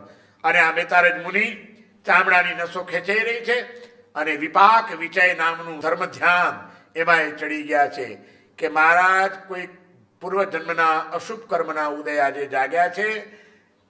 સોનીનો કોઈ દોષ નથી, સોનીનો શો દોષ? વગર કારણે, વગર વાકે, ખોટી શંકા કરીને એક આટલા જવલા માટે માથાની નસો તોડી નાખે છે, છતાં પણ એને માટે એક જ વિચાર કે એમાં એનો શો દોષ છે? દોષ મારા કર્મનો છે. વિપાક વિચય ધર્મ ધ્યાનમાં ચડેલા મહામુનિ એની સાથે સાથે પૂર્વના પોતાના મહામુનિઓને સંભાળે છે કે મારી તો ખાલી નસ જ ખેંચાઈ રહી છે, પણ ઓહો કેવા મહાપુરુષો થઈ ગયા છે. મેતારજ મુનિ ગજસુકમાલ મુનિને યાદ કરે છે. તે વખતે દુઃખની અંદર દુઃખની વેદનાથી મુક્ત થવું હોય તો એનો ઉપાય આપણને મેતારજ મુનિ બતાડે છે કે હંમેશા તમારા કરતા અધિક દુઃખીના દર્શન કરતા શીખી જજો. તમારા કરતા પણ ચડિયાતું કોઈક દુઃખી હોય એને નજર સામે લાવજો કે એને કેવી પીડા થતી હશે. મને તો એની આગળ કઈ નથી ને, મારી તો નસો ખેંચાઈ રહી છે, આની તો માંસ બળી ગયું, લોહી બળી ગયું, નસો તૂટી ગઈ, ભયંકર વેદના, અને છતાં મહામુનિ કેવા ધ્યાનમાં ઉભા છે. ધન્ય છે. એક બાજુ વિપાક વિજય નામના ધર્મ ધ્યાનના પ્રકારનું ચિંતન, બીજી બાજુ મહાપુરુષોનું સ્મરણ. ગજસુકમાલ મુનિને યાદ કરે છે અને ત્યાં વળી પાછો એક સીન બદલાય છે. સુકોશલ મુનિ યાદ આવે છે મેતારજ મુનિને, કે જે સુકોશલ મુનિ સ્મશાનની અંદર રાતના કાયોત્સર્ગ ધ્યાનમાં ઉભેલા છે અને ભૂખી વાઘણ, શિકાર શોધવા નીકળેલી વાઘણ આવે છે. મુનિરાજની માંસલ કાયા, પહેલો જ દિવસ છે દીક્ષાનો, કાયોત્સર્ગ ધ્યાનમાં ઉભેલા છે અને સાધનાનો પ્રારંભ હજી તો થયો છે, પણ છતાં આદર્શ એટલા ઊંચા છે, વૈરાગ્ય એટલો ઝળહળતો છે, લક્ષ્ય એટલું ક્લિયર છે કે વાઘણ આવીને સીધી તરાપ મારે છે અને એના શરીર ઉપર નખોરિયા ભરે છે, એની ચામડી ઉતરડાવી નાખે છે, એને બટકા ભરીને માંસના લોચા ખાય છે. શિકાર આજે આવો માંસલ મળી ગયો છે, મિજબાની ઉડાવે છે સુકોશલ મુનિના શરીર ઉપર, છતાં સુકોશલ મુનિ ચસના મસ્ત થયા વિના ધ્યાનમાં ઉભા છે. પૂર્વ ઋષિ સંભારતાજી મેતારજ ઋષિ રાય, પૂર્વના એક એક ઋષિઓને સંભાળે છે મેતારજ મુનિ કે કેવા કેવા મહામુનિઓ થઈ ગયા છે. ધન્ય છે ગજસુકમાલ મહામુનિને, ધન્ય છે સુકોશલ મહામુનિને, ધન્ય છે ખંદક સુરીજીને. જે ખંદક સુરી પોતાના 500 શિષ્યો સાથે વિહાર કરતા જઈ રહ્યા છે, પણ પૂર્વજન્મના કોઈ વેરના અનુબંધના કારણે પાલક પાપી આજે આવેશમાં આવ્યો છે અને પીલવાની મોટી ઘાણી તૈયાર કરી છે. સાધુડાઓ જોઈએ જ નહીં અને સાધુ પ્રત્યેનો દ્વેષ 500 સાધુઓને ઘાણીમાં પીલવા તૈયાર થઈ ગયો છે. ખંદક ઋષિ અત્યારે પોતાના શિષ્યો પીલાઈ રહ્યા છે, પોતાના વાંસો આ શિષ્યો ઘાણીમાં પીલાઈ રહ્યા છે, પણ પોતાની જવાબદારી સમજે છે કે અત્યારે મારા શિષ્યો પ્રત્યે લાગણીશીલ થવાનો અવસર નથી, અત્યારે મારા શિષ્યોને સમાધિ આપવાની મારી જવાબદારી છે. પોતાના શિષ્યો ઘાણીમાં પીલાતા હોય, લોહીની ટીસીઓ ફૂટતી, ફુવારા ઉઠતા હોય, અને તે વખતે બાજુમાં ઉભેલા ખંદક ઋષિ, ખંદક સુરી એ મહામુનિઓને નિર્યામણા કરાવતો હોય, મુનિરાજ જોજો કોઈ દુર્ધ્યાન નહીં કરતા, પાલક પાપીનો કોઈ પાપ દોષ નથી, આપણા અશુભ કર્મના દોષ છે, આત્મામાં ધ્યાન રાખજો. અને જુઓ, અર્યંતે શરણમ પવજ્જામી, સિદ્ધે શરણમ પવજ્જામી, સાહુ શરણમ પવજ્જામી. પોતાનો શિષ્ય પીલાઈ રહ્યો હોય અને ત્યારે ગુરુ કેટલો મનને મક્કમ રાખીને પોતાના વાલ સોયા તૈયાર કરેલા ભણાવેલા ગણાવેલા શિષ્યો એના લોહીના ફુવારા ઉઠતા હોય ત્યારે અર્યંતે શરણમ પવજ્જામી એને સંભળાવતા હોય. એ આચાર્યની કરુણા કહી હશે પોતાના શિષ્યો પ્રત્યે, અને પાલક પાપી પ્રત્યે એમનો મધ્યસ્થ ભાવ કેવો હશે, એની ભાવ દયા. બિચારો આવા મહામુનિઓની હત્યા કરીને કેટલા કર્મ બાંધી રહ્યો છે. ભગવાન એને સદબુદ્ધિ આપે, એની પણ સદગતિ થાય તો સારું. દુઃખી થઈ જશે બિચારો. કઈ અગ્નિ કરુણા હશે, તમે કલ્પના કરો. આપણા તો કઈ મગજમાં બેસે એવી જ વાતો નથી. કદાચ આપણને એમ લાગે કે આ બધી મિથની વાતો છે, ઇતિહાસની વાતો છે, આવું તો કંઈ બનતું હશે, પણ બધું જ બની શકે છે. આ સંસારમાં અશક્ય કશું જ નથી. આપણે ન સમજી શકીએ કારણ કે આપણી સહન શક્તિ, આપણી સમજણ શક્તિ, આપણી બુદ્ધિ શક્તિ એ બધાની ઘણી બધી મર્યાદાઓ છે. એમ કરતા કરતા કરતા કરતા એક પછી એક સાધુઓ પીલાઈ રહ્યા છે, આચાર્યનું હૃદય કકડી રહ્યું છે. પણ એમ કરતા કરતા એક બાલ મુનિ આવે છે, નાની ઉંમરના બાલ મુનિ છે, આચાર્યને ખૂબ વાલા છે. હંમેશા બાલમુનિઓ પ્રત્યે ગુરુને વધારે પ્રેમ હોય. અમે બી અનુભવ્યું છે કે અમે અમારા ગુરુદેવના 400 શિષ્યો હતા, પણ અમે નાની ઉંમરના હતા ત્યારે ગુરુ બધા કરતા અમને કેટલું વધુ વહાલ આપતા હતા, કેટલા વાત્સલ્યથી અમને સાચવતા હતા એ અમે જોયું છે કે કડકડતી ઠંડીમાં પણ પોતે માત્ર એક પતલી સાલ ઉઠીને બેસી રહે અને પોતાનો જાડો કામડો બાજુમાં હું સૂતો હોઉં અને ત્યાં મને ઓઢાડી દે રાતના અને પોતે બેઠા બેઠા જાપ કરે. એ વાત્સલ્ય ગુરુઓનું જે હોય છે એ જે શિષ્યને મળ્યું હોય એ બળભાગી કહેવાય. બાલમુનિ પ્રત્યે ખંડક ઋષિને એટલો બધો પ્રેમ, એટલી બધી લાગણી, એટલો બધો લગાવ છે. એ પાલકને વિનંતી કરે છે, ભાઈ તમે જે કરો તે, હું એમાં વચ્ચે આવવા નથી માંગતો, પણ એક મારી વાત વિનંતી સાંભળ. આ બાલમુનિને પીલાતા હું નહીં જોઈ શકું. પહેલા મને પીલી નાખ, પછી તારે જે કરવું હોય તે કરજે બાલમુનિનું. અને પેલો પાલક સાધુ પ્રત્યે દુર્ભાવનાથી ભરેલો, એને ખબર પડી ગઈ કે આ બાલમુનિને પીલવાથી આમને વધારે પીડા થાય છે. એ તો એ જ કરવા માંગતો હતો. એટલે તમને બાલમુનિ પ્રત્યે બહુ પ્રેમ છે. તો જો હવે તમે જુઓ, એને બી જુઓ, હવે તો એને જ પહેલા પીલીશ. અને બાલમુનિ નાનકડા એને ઉચકીને ગાડીમાં નાખે છે.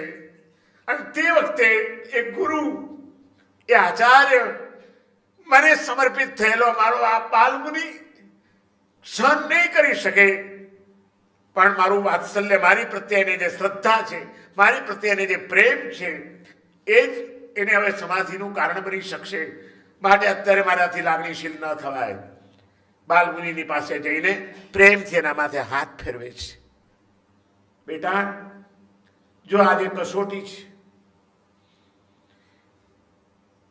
એણે ભૂલ કરી છે, પણ આપણે એના માટે પણ દુર્વિચાર નહીં કરવાનો, કોઈ ખોટો વિચાર ન કરીશ. જો તારા ગુરુ તારી પાસે ઊભા છે ને, જો હું તારી સાથે જ છું, ભગવાનનું શરણ સ્વીકારજે, અર્યંતનું શરણ, સિદ્ધોનું શરણ, સાધુ ભગવંતોનું શરણ. કેવા કેવા મહામુનિઓ તારી સામે હમણાં પીલાઈ ગયા, તે જોયું ને?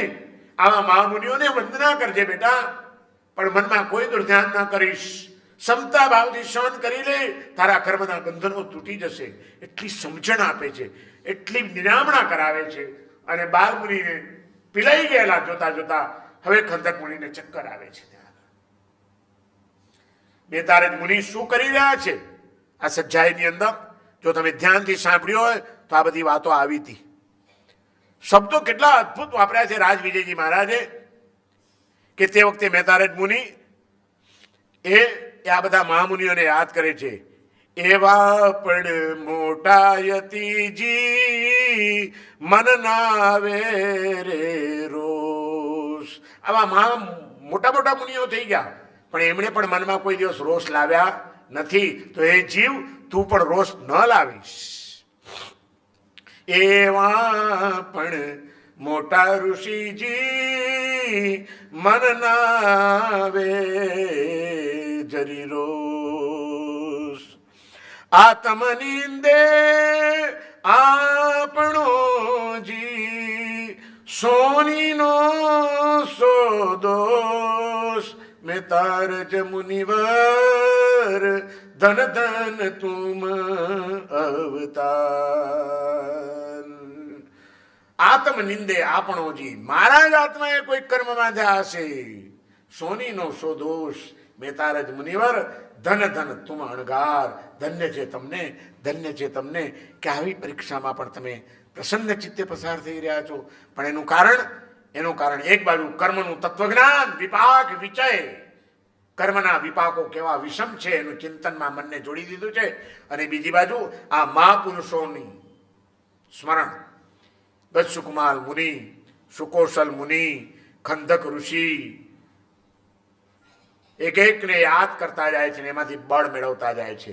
જીવનમાં દુઃખો તો આવશે જ, ક્યારેક શારીરિક, ક્યારેક માનસિક, ક્યારેક કૌટુંબિક, ક્યારેક આર્થિક, અનેક જાતના ઝંઝાવાતો જીવનમાં સંસારમાં આવે ને આવે.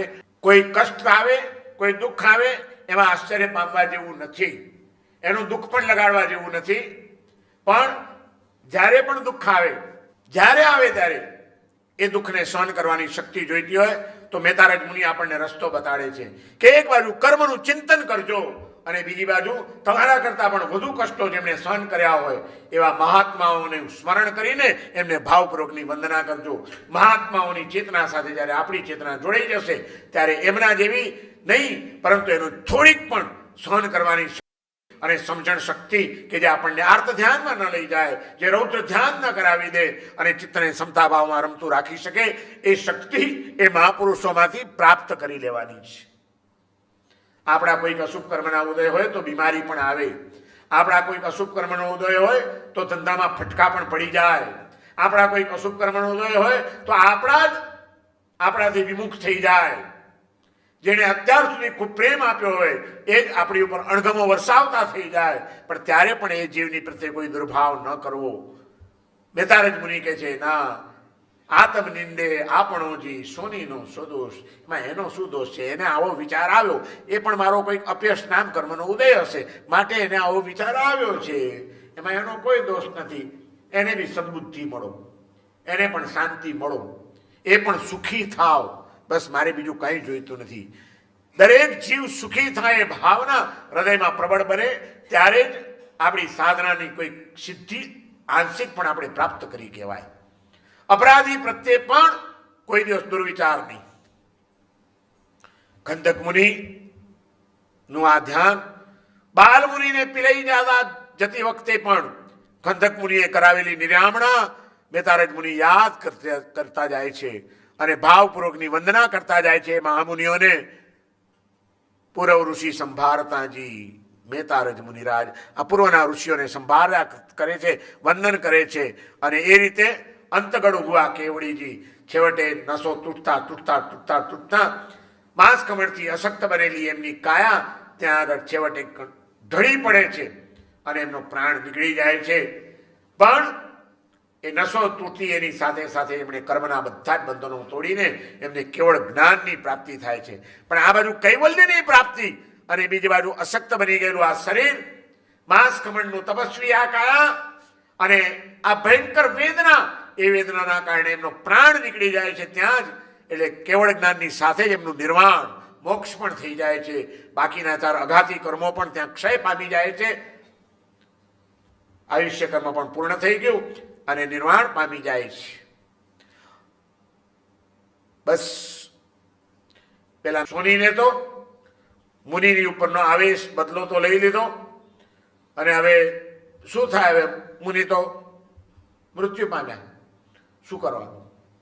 અને એટલામાં જ હજી ઘરે પહોંચે છે ત્યાં એને ત્યાં રોજ આ સોનીની ભઠ્ઠી સળગાવવા માટે લાકડા મંગાવવામાં આવતા હતા. એક કઠિયારણ બાઈ લાકડાનો ભારો લાવી અને ત્યાં આગળ નાખે છે, ધબ્બ કરતો. એ ભારાનો અવાજ પડ્યો, ધબ્બ કરતો, અને તે જ વખતે કૌંચ પક્ષી બેઠેલું હતું. અવાજ પડતાની સાથે અવાજથી ઝબક્યું અને ઝબકવાની સાથે ચરકી ગયું. એનાથી વિષ્ઠા નીકળી ગઈ શરીરમાંથી, ગભરાટના માર્યા. અને જેવું એ ચરક્યું અને સોનીએ જોયું તો એમાં સોનાના જવલા ચમકતા દેખાયા. જેવા જ ગયા ને જોયું તો જેટલા જવલા હતા બધા ચડી ગયેલો હતો. આટલા જવલા બધા નીકળ્યા, પાછા જવ મળી ગયા. ને સોની વિચારમાં પડી જાય છે કે હે, તો આ મુનિએ નથી જોયા, આ તો પક્ષી ચડી ગયું હતું અને આજે નીકળી ગયું. તો મેં તો મુનિની ઉપર ખોટો જ શંકા કરી, ખોટો અપરાધ કર્યો. આવા મહામુનિની સાથે મેં આવો વ્યવહાર કર્યો. મેં એમને તડકે ઉભા રાખ્યા, મેં એમને ચામડાના પાગ બાંધીને એમની માથાની નસો ખીચાવી કાઢી, એમને મોત ભેગા મેં કર્યા. ધિક્કાર છે, મને ધિક્કાર છે. અમે શું કરી નાખ્યું? અને હવે એને પશ્ચાતાપ જાગ્યો, દોડતો જાય છે. મુનિરાજની કાયા જ્યાં પડી છે ત્યાં પડી જાય છે એમના ચરણોમાં, ધ્રુસકે ને ધ્રુસકે રડે છે, હે દિવ્યાત્મા, મને ક્ષમા કરો, મને ક્ષમા કરો. હું આ લાયક નથી આપની સામે ઉભા રહેવાનો, ક્ષમા માંગવાની પણ મારી કોઈ લાયકાત નથી, મને માફ કરી દેવું. અને ત્યાં નજર પડે છે મુનિરાજનો ઓગો ને મુપત્તિ પડ્યા છે.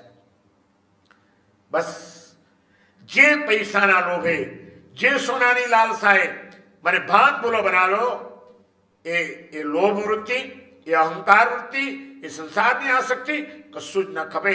આજે આ મહામુનિ આવી પરિસ્થિતિમાં પણ એમના આત્માનું કલ્યાણ કરી ગયા. હું એમના પગલે ચાલીને થોડીક સાધના ન કરી શકું? અને કેટલો ઉપકાર છે કે મારા માટે ઓગોને મુપત્તિ મૂકતા ગયા છે. અને સ્વયં પોતે સોની સંસારના કપડાં ઉતારી ઓગો મુપત્તિ લઈ સાધુના કપડાં પહેરી લે છે. મનની પરિસ્થિતિઓ કેવી કેવી બદલાય છે જુઓ તમે, કેવી કેવી બદલાય છે.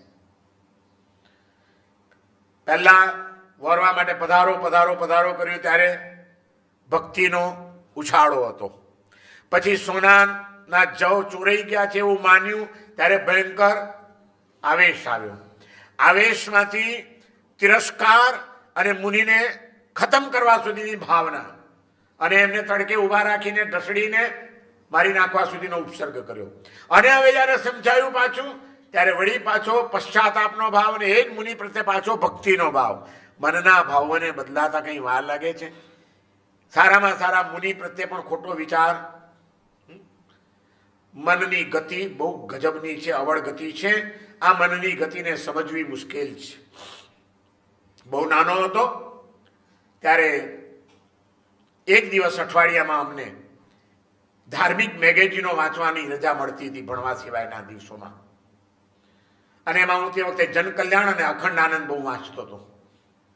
સસ્તું સાહિત્યનું અખંડ આનંદ, બહુ સાત્વિક સાહિત્યનું છાપું નીકળતું હતું મેગેઝિન. એ મને વાંચવાનો શોખ. અને તે વખતે મને યાદ છે નાનપણમાં એ અખંડ આનંદની અંદર એક કાવ્ય વિભાગ આવતો હતો અને એમાં ક્યારેક ક્યારેક કોઈ બહુ સરસ સરસ કવિતાઓ આવતી હતી. એક વખત મન ઉપર એક કાવ્ય એમાં આવેલું હતું, મને બહુ જ ગમી ગયું હતું. મેં મારી નોટમાં ત્યારે ઉતારી લીધેલું હતું અને ઘણી વખત મેં ગાયું હતું. એમાં આખી મનની ગતિ એને સમજાવી છે, કવિએ ગજબની સમજાવી છે. ઓ મન તું જ નથી સમજાતું, ઓ મન તું જ નથી સમજાતું, વસંતમાં અશ્રુ સારે ને પાન કરે ગીત ગાતું, ઓ મન તું જ નથી સમજાતું. પાન ખરે ગીત ગાય અને વસંતમાં અશ્રુ સારે. સારું હોય ત્યારે રડવા બેસે અને નબળું હોય ત્યારે પાછું જલસા કરતો. આ મનની કઈ ખબર પડે છે? વસંતમાં અશ્રુ સારે ને પાન ખરે ગીત ગાતું, ઓ મન તું જ નથી સમજાતું. દગ દગતી મધ્યાહ્ને માલે સાંજ પડે અકળાતું,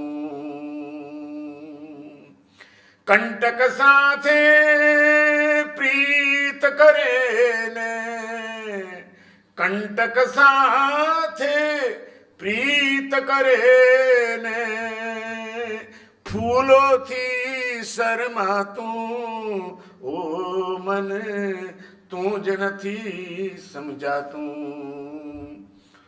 લોહતણી સાંકળના બંધે પડભરના બંધાતું. મનને બાંધવાની મહેનત કરીએ કે આ લોઠાની સાંકળથી મનને બાંધી દઈએ, ક્યાંય દોડે નહીં, આગુ પાછું થાય નહીં, બંધાય?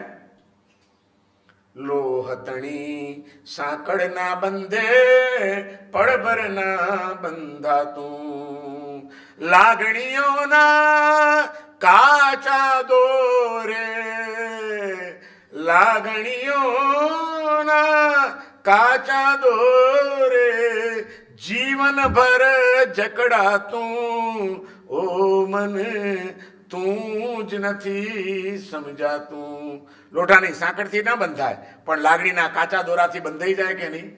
જીવનભર સુધી જકડાયેલું રે. આ મનની અકળ ગતિ. અને છેલ્લે કવિ કહે છે, બહુ લાંબુ કાવ્ય છે અત્યારે બધી પંક્તિઓ નહીં બોલું, પણ છેલ્લી વાત કરે છે. અગમ નિગમના ભેદ ઉકેલ્યા ને જાણી મેં કઈ વાતું, અગમ નિગમના ભેદ ઉકેલ્યા જાણી મેં કઈ વાતું, ઓ મન મારી બુદ્ધિના સમ, ઓ મન મારી બુદ્ધિના સમ, તું જ નથી વર્તાતું, ઓ મન તું જ નથી સમજાતું. વસંતમાં અશ્રુ સારે ને પાન કરે ગીત ગાતું, ઓ મન જ નથી સમજાતું. મનને સમજવું બહુ મુશ્કેલ છે, અને એ મનને જે સમજી ગયું, એ મનને જે જીતી ગયું, એ આખું જગ જીતી જાય છે. એટલા માટે કીધું, મન સાધ્યું તેણે સગડું સાધ્યું, એ વાત નહીં ખોટી. જેને મનને સાધતા આવડી જાય એને એ બધું સાધી લે છે. મેતારજ મુનિ હોય કે ગસુકુમાર મહામુનિ હોય, ખંડક ઋષિ હોય કે સુકોશલ મુનિ હોય, એ બધાએ શું કર્યું? મનને સાધી લીધું, મનને કેળવી લીધું. અપરાધી પ્રત્યે પણ દુર્ભાવ ન જાગે એટલી હદે સમતા ભાવને સિદ્ધ કરી લીધો. મારે ખોટા કર્મ બાંધવા નથી. આ અખંડાનંદમાં જ બીજા એક કવિની પણ એક કવિતા આવી હતી. જીવનને જીવી તું જાણ ઓ માનવી, જીવનને જીવી જાણ. લૂંટી લેની રસલાણ ઓ માનવી, જીવનને જીવી જાણ. સંકટના સૈન્ય ભલે જીવન ઘેરી રહે, સંકટના સૈન્ય ભલે જીવન ઘેરી રહે. સુખની સંભાવનાઓ છોને સુદૂર રહે.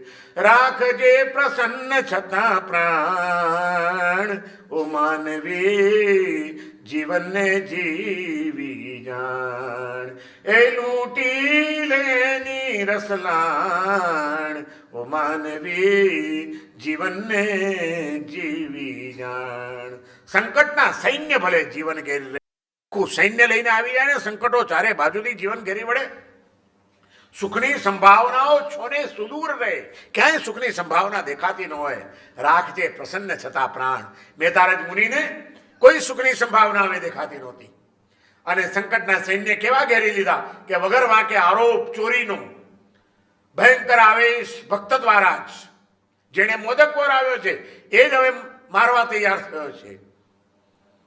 તડકે ઉભા રાખીને, ધક્કો મારીને, માથે ચામડું વીંટીને નસો તોડાવી નાખે છે. સંકટના સૈન્ય ભલે ઘેરી રહે, સુખની સંભાવનાઓ છોને સુદૂર રહે. રાખજે પ્રસન્ન છતાં પ્રાણ. અરે એમાંય પણ ચિત્તની પ્રસન્નતાને મારે ખંડિત નથી થવા દેવી. આ આદર્શ કેવો સ્વીકાર્યો હશે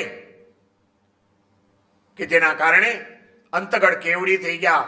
એ જ ભાવમાં ત્યાં જ કેવળ જ્ઞાન ને ત્યાં જ મોક્ષની પ્રાપ્તિ કરી ગયા. અનેક મહામુનિઓ આપણને જીવનની ઘણી બધી પ્રેરણાઓ આપે છે કે જીવન છે તો જીવનમાં તો ઉથલ પાથલો આવશે, પણ એમાં તમે ઉથલ પાથલ નહીં થઈ જતા. તમે તમારામાં સ્થિર રહેતા શીખો.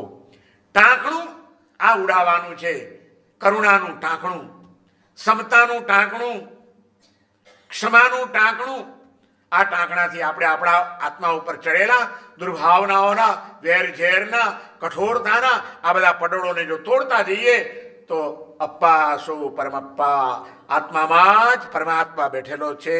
જો મેતારજ મુનિ કેવળ જ્ઞાની થઈ શકતા હોય, નાનકડા 9 વર્ષની ઉંમરના બાલ મુનિ ગાણીમાં પીલાઈને પણ જો સમાધિને ટકાવી શકતા હોય તો આપણે કેમ થોડુંક તો કેમ ન કરી શકીએ? અરે કંઈ નહીં, એમના જેટલી તો આપણામાં સહનશક્તિ ક્યારેય નહીં આવે, પણ થોડુંક તો એનું સેમ્પલ બનવાનો પ્રયત્ન કરીએ. આપણે થોડીક તો ક્ષમતા રાખતા શીખીએ. આપણે થોડોક તો વેરઝેર આપણે છોડતા શીખીએ. આ મેતારજ મુનિ આપણને અદ્ભુત અદ્ભુત અદ્ભુત પ્રેરણાઓ આપે છે. હૃદયને સ્પર્શી જાય એવી એમની જીવનની વિચારધારાઓ, એવી એમની જીવનની એક એક પ્રક્રિયાઓ, સાધનાઓ અને સિદ્ધિઓ એ આપણો આદર્શ બની રહે. અને આવા મહામુનિઓના ચરણોમાં આપણે જેટલા વંદન કરીએ એટલા ઓછા છે. એ ગચ્છુકુમાર મુનિને, એ ખંડક મુનિને, એ ખંડક ઋષિને, એ સુકોશલ મુનિને, એ મેતારજ મુનિને, બધા મહામુનિઓને આપણે કોટી કોટી વંદન કરીએ અને એમને પ્રાર્થના કરીએ કે તમારા જેવી ક્ષમતા અમારામાં પણ આવે એવા આશીર્વાદ આપજો.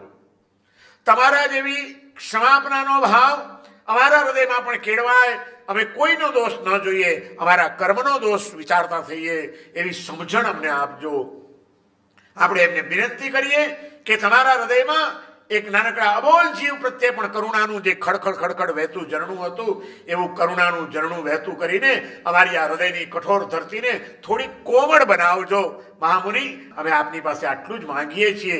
આવી હૃદયપૂર્વકની પ્રાર્થના આ મહામુનિઓના ચરણોમાં કરતા કરતા મને વિશ્વાસ છે કે 2 કલાકથી તમે જે વાતો સાંભળી રહ્યા છો એ વાતો ચોક્કસ તમારા આત્માને પણ કૂણું બનાવનારી બનશે જ. અને એમાં આ મહાપુરુષોની જે એક એક જીવન કથાઓ આપણે લેતા જઈએ છીએ એમાંથી આપણને ઘણું બધું બળ મળી રહે. આપણા સૌનું જીવન થોડુંક વિકાસના માર્ગે 2 ડગ આગળ વધે. આપણે આ જીવનને ધન્ય બનાવીએ એવી સમજણ, શક્તિ અને અનુકૂળ સંયોગો તમને અને મને આપણને સૌને મળે એવી ભગવાન તીર્થંકર દેવોના ચરણોમાં પ્રાર્થના કરીને અત્યારની મારી વાણીને અહીંયા આગળ વિરામ આપું છું. ઓમ શાંતિ.